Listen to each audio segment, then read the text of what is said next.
Welcome into the Rowdy Studios. You know it's the Rowdy Studios because it says Rowdy right there on the big TV screen. I'm Buzz. Say it like it is. Huh? Say it like it is. That's my son. Is it really? Yeah. I'm mocking your son? My wife and my son do that audio.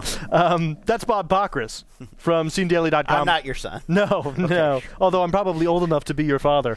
You want to come over to the dark side? I'm Buzz Cutler.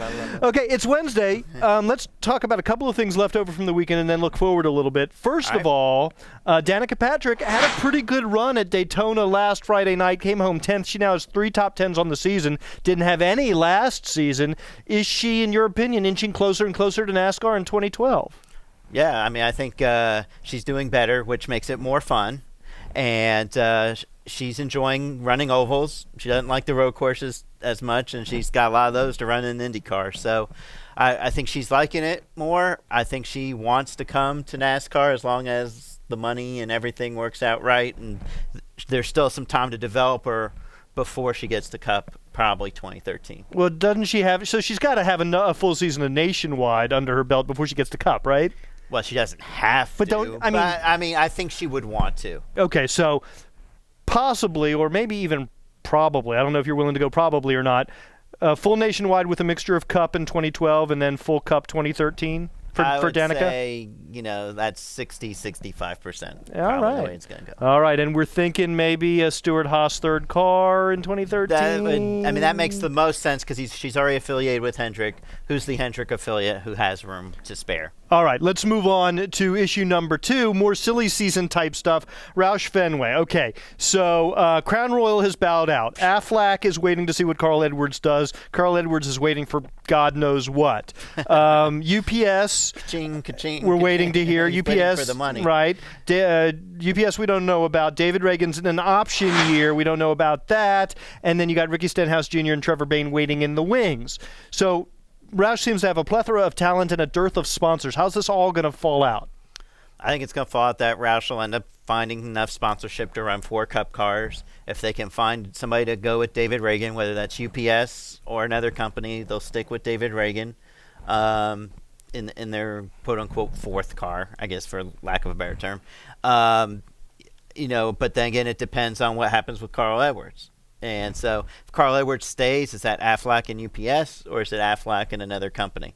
And if he goes, that probably leaves room for either Trevor Bayne or Ricky Stenhouse for a full-time ride, depending on who they can get to sponsor them. Right, and it could be UPS. I mean, right now UPS is a full-season sponsor. They're one of the few 38-race sponsors in the garage, right? Right, but they're not going to be a 38-race sponsor, I don't think. So you think they're going to pull back? They're going to be. I mean, they've been asking for help this year, so I think they'll be much like Aflac, or even like how Crown Royal was this year, with only about a little more than half the season. So I expect that. I wouldn't expect them to say, okay, we don't want David Reagan, we want Trevor Bayne or Ricky Stenhouse, because then they're kind of back to where they were at the start of David Reagan. But I think you're going to go with David Reagan unless you can get something better, for sure. And so to me, that's Carl Edwards. You don't think of Matt Kenseth as being better than David Reagan for UPS? No, because I don't see it as a long-term process. I mean, they been through a change after Dale Jarrett with David Rudiman. They went through another change with David Reagan, from Rudiman to Reagan.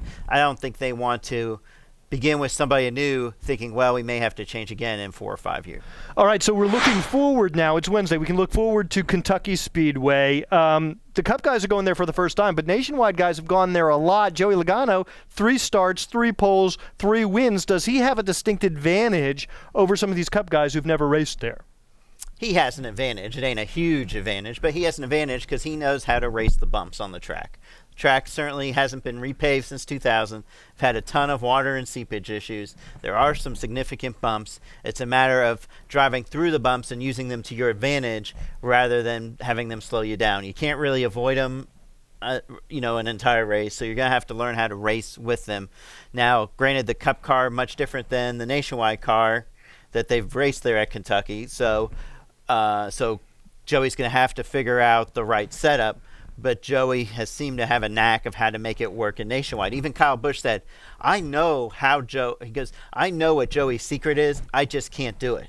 Right. So that's going to be how everybody can figure out how to race around those bumps. But they're going to have extra practice time, right? Don't they get extra 6 practice? hours of practice on Thursday. So is that enough time for a Cup guy to get to know the bumps well enough that they sort of decrease that advantage? I think so. I mean, it's certainly a lot better than an hour and a half on Friday. So Right. they have time. They have time to learn it. But Joey has hundreds and hundreds of laps at that track. Right. And if he gets a win and gets himself into position for a wild card berth and can build on his good finish from Daytona, maybe the end of 2010 wasn't a fluke.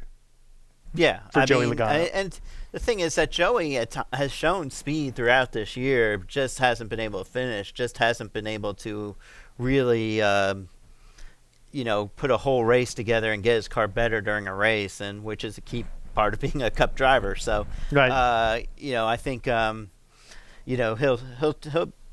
probably show that 2010 wasn't a fluke. All I right. think in the next couple months. All right. That's Bob Pockers from SceneDaily.com. He's going to be on the ground at Kentucky enjoying the small batch bourbon that I'm sure they'll be providing in the press box, right? Woohoo! Yeah, I'm Buzz Cutler. Stick around. We're going to have more stuff. Nate Ryan from USA Today is going to be with us on video later this week for a Kentucky preview, etc. Rowdy.com. Say it like it is. Say what like it is? Rowdy.com.